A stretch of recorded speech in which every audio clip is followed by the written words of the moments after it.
think it was music is where you were initially headed, and then somehow we got over to acting, which we're glad you did. But I'm guessing you haven't abandoned music and dancing yet, though. But talk about it. So how did it all go? How'd the path get started?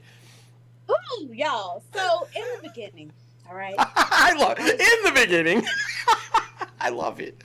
But in the beginning, I wanted to be a Beyonce. Okay, I was gonna be Beyonce. And that's what I had in mind.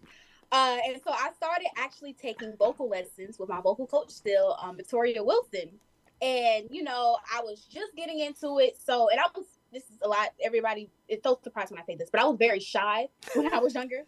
So she had suggested that I take, acting lessons just to help, my stage presence, because she was like, acting and singing go hand in hand, because that's performance.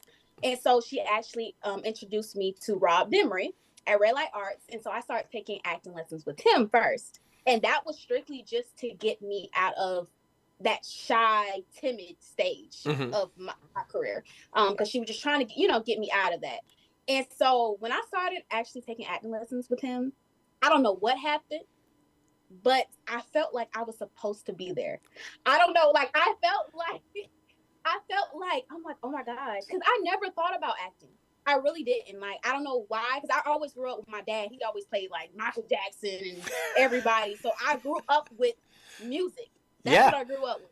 And so I never thought about, I could actually be an actor, but I never thought about that. So when she suggested that and I started going to Rob Demery, that's when I fell in love with acting. I literally did. I felt like I belonged, because I was always that kid. Even though I was shy when I was younger, I was very, as people will say, I was extra loud. And it's because I had so much, I guess you would say, like, personality inside of me. Yeah. And I wanted to put it somewhere. And so acting gave me that avenue to do that. For sure. Ever since then, I've been trucking at it. So I love that, though. I mean, we all need, as human beings, like, take away the career part, take away the acting, the lights, the glamour, all the fun stuff, take all that stuff away. And you want to grow as an individual, right? You want to grow as a person to be more comfortable in your own skin and be able to talk to somebody if, a conversation strikes up. That's kind of what happened with me too, because I wasn't necessarily a really shy person. I was just like, not really wanting to talk to people, or at least not knowing how to first beginning to talk to people. And when we started this podcast about 6 or 7 years ago, he'll tell you he was the only one that would talk during the interview. It's true. And now, it's true. Working up to where we are now, I feel like I'm able to strike up a conversation with anyone. So that's awesome to hear, because, we also talk a lot about mental health and that type of thing. And I know that stuff can go hand in hand with like anxiety and that type of different stuff. So to be able to get out of your shell and to be able to become this lively, bubbly person that you are now today, I mean, it's awesome. So kudos to you for, being able to take that step and be able to continue moving forward. And I know it's always an interesting experience too in these acting classes, because you have so many different people sometimes that are right next to you trying to do the same thing or around like the same monologue and stuff like that. So, I mean, you might not know the answer to this, but I'm just always curious. From your first acting class, how many people do you think are still doing it? Because, a lot of people get into it and then kind of just fall off. So on average, how many do you think are still doing it?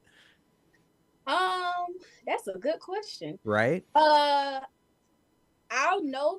know some people who I came across with haven't, sometimes they don't continue, because some people do acting. Like for me personally, when I first started, there was a lot of people who started with me that were pursuing acting. It was more like I was saying, like they were just trying to break out of being able to speak in front of people, or because it's really actually, acting classes, it's therapeutic, honestly. Oh, without doubt, without doubt. Because it challenges you in that way. And so, I don't necessarily have the answer to that. Of course. But I know that probably some people, just, stopped doing it, or just didn't continue having that passion, just because, it's a very, I don't want to say tough industry, but it can be hard. Oh, yeah. Especially because, with all the no's and stuff that you get, and that can discourage people to not continue to go.